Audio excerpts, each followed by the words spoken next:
कहते हैं कि दोस्त की असली परीक्षा तब होती है जब आप मुसीबत में होते हैं। यदि मुसीबत के समय में आपका साथ कोई देता है तो वो आपका सच्चा हितैषी होता है, सच्चा दोस्त होता है।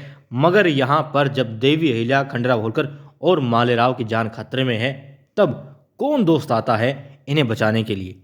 देखिए, संभावनाएं किसकी आने की है? सिर्फ और सिर्फ एक इंसान की, जो है तो दुश्मन मगर दोस्त बनकर आ रहा है। जी हाँ, मैं बात कर रहा हूँ, आप समझ ही गए होंगे, गुन्नू जी की।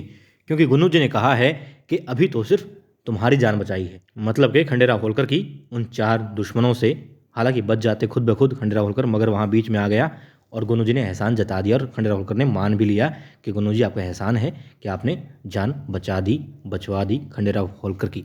और अब फिर से वो आएगा और तब उस वक्त गुन्नू जी ने कहा था मन ही मन कि इस तरीके से तुम्हारे बीच में रहूंगा कि खंडेराव तुम्हें एहसास नहीं होगा कब मुझे मेरा पद मिल गया, मान सम्मान सब वापस मिल जाएगा। और अब ये ऐसा मौका है गुन्नू जी के पास में, जब वो देवी अहिल्या के सामने भी, मालेराव होलकर तो खैर बच्चा है कोई बात नहीं, मगर खंडेराव होलकर के सामने बहुत महान बन सकता है, अपनी जान पर खेलकर बचाने वाला बन सकता है।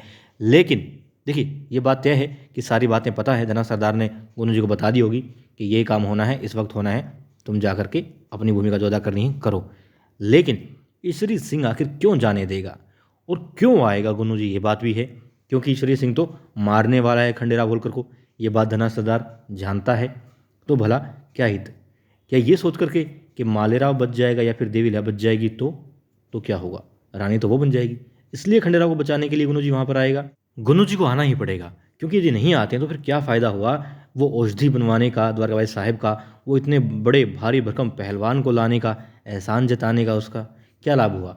तो यहाँ पर गुन्नू जी ही आएगा, संभावना ये है। मगर बात ये कि यदि वो आता है तो किस तरीके से ईश्वरी सिंह को चकमा देगा, या फिर गुन्नू जी नहीं कोई और ही आएगा। क्योंकि देवी अहिल्या एक कदम आगे की सोचती है, मल्हार राव सूबेदार जी यदि 3 दिशाओं की सोचते हैं तो देवी अहिल्या चारों दिशाओं के बारे में सोचती है, बल्कि ऊपर नीचे दाएं बाएं हर तरफ की सोचती है। इसलिए हो सकता है कोई एक और बैकअप प्लान वो लेकर के चल रही हो और नारी शक्ति या फिर कुछ अपने विश्वास पात्र सैनिक वो लोग भी आसपास आ रहे हों, जिसके बारे में जानकारी ना तो खंडेराव होलकर को है, ना ही धना सरदार को, ना पहुंची है वो जानकारी गुन्नू जी तक। ये बात भी हो सकती है, संभावना इसकी भी पूरी पूरी है।